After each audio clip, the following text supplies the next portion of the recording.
Shri Shiva and student dosto, welcome to my education stream. This is Madhav and today we will study about जो हम पढ़ रहे थे means class 9 history का chapter the French revolution. इसके हम अब नेक्स्ट टॉपिक्स पर हैं। कई सारे टॉपिक्स हम कवर कर चुके हैं वैसे, जैसे कई सारे अब हम पढ़ेंगे France abolishes monarchy and becomes republic. मतलब जब फ्रांस मोनार्की को एबॉलिश कर चुका है और रिपब्लिक बन चुका है। कैसे? अब आप सोचोगे कि अभी तो मान लो हमने कॉन्स्टिट्यूशन तो बना दिया, मतलब हमने नहीं, फ्रांस के जो पीपल थे उन्होंने वो कॉन्स्टिट्यूशन बना दिया और उसमें उन्होंने मोनार्की थोड़ा ना इस्टेब्लिश करी और उन्होंने वो रिपब्लिक थोड़ा ना बनी।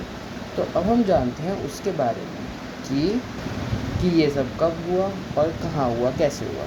तो लेट्स गेट स्टार्टेड। तो हमें ये पढ़ने के लिए ना हमें पहले जानना पड़ेगा कि ऑस्ट्रिया और प्रूसिया के साथ वॉर हुई थी। अब आप ये मत सोचना कि इन दोनों की वॉर हुई थी, नहीं, इन दोनों ने मिलकर किसके अगेंस्ट लड़ाई वॉर करने की सोची थी? फ्रांस के। क्यों? Thousands of volunteer throng from provinces to join the army.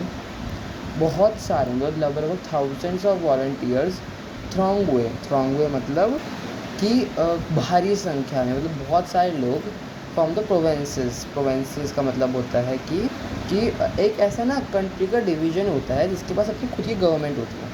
तो वहाँ से वो बाहर आए, मतलब बहुत सारे वॉलंटियर्स निकले और उन्होंने आर्मी को ज्वाइन किया।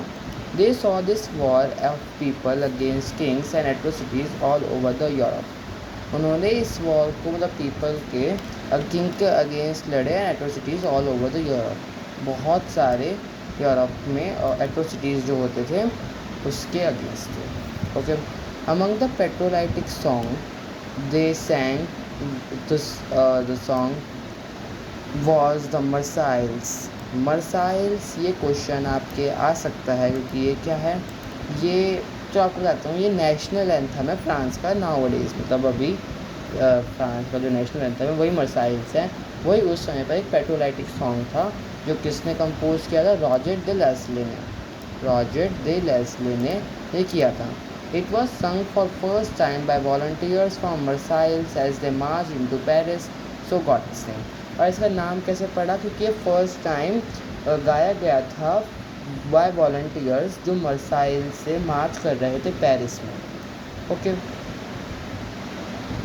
ये तो मैंने बता ही दिया कि नाउ नेशनल एंथम है फ्रांस का। ये पॉइंट बहुत इंपॉर्टेंट है, इसलिए मैं इसे दूसरे कलर से हाईलाइट कर रहा हूँ।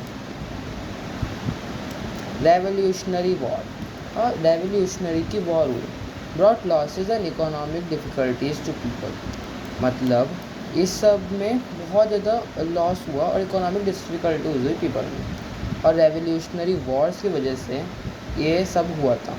ओके, और कैसे हुआ, मतलब हाउ?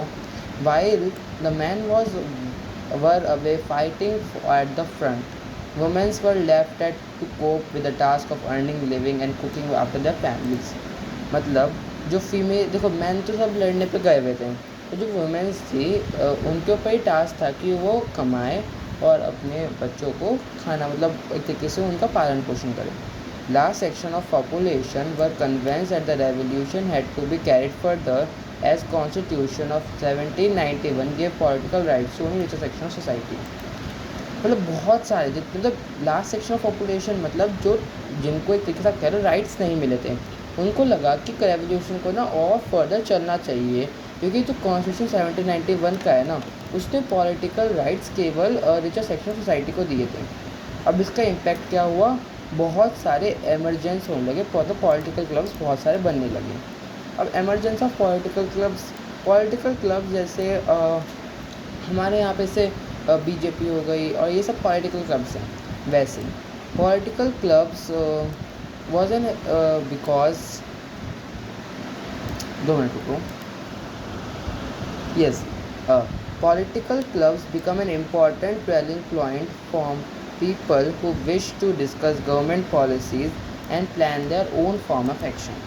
मतलब पॉलिटिकल क्लब बहुत इम्पॉर्टेंट रैलिंग पॉइंट थे पीपल के लिए, जिनको लगता था who wish to discuss government policies, जिनको गवर्नमेंट की पॉलिसीज़ क्या चीज़ गवर्नमेंट की पॉलिसीज डिस्कस करनी पड़ती थी या करनी होती थी, और to plan their own form of action, उनके खुद के जो वो करने वाले हैं उनके एक्शंस के। मोस्ट सक्सेसफुल मतलब सबसे फेमस क्लब कौन सा पता है? वो था जैकोबिन्स क्लब।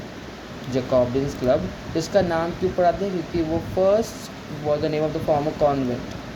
तो उसका नाम ऐसे पड़ा था कि वो कहाँ पे वो हुआ था? Saint Jacob in Paris. Jacob से इसलिए आ गया नेम जैकॉब। और कहाँ पे? पेरिस में।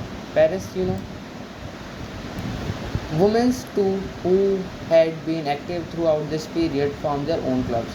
वुमेन्स ने भी अपना खुद का एक क्लब बनाया जिसका आपको आगे नाम पता चलेगा। वो काफ़ी बहुत इम्पॉर्टेंट क्लब था फॉर वुमेन्स। अब हम जैकोबिन्स क्लब के बारे में थोड़ा पढ़ेंगे। जो मेंबर्स हैं जैकोबिन्स क्लब के, वो mainly less prosper section society करते थे, मतलब मिडिल क्लास से जो नीचे थे उनके। वो जिसमें जैसे कौन कौन आ गए?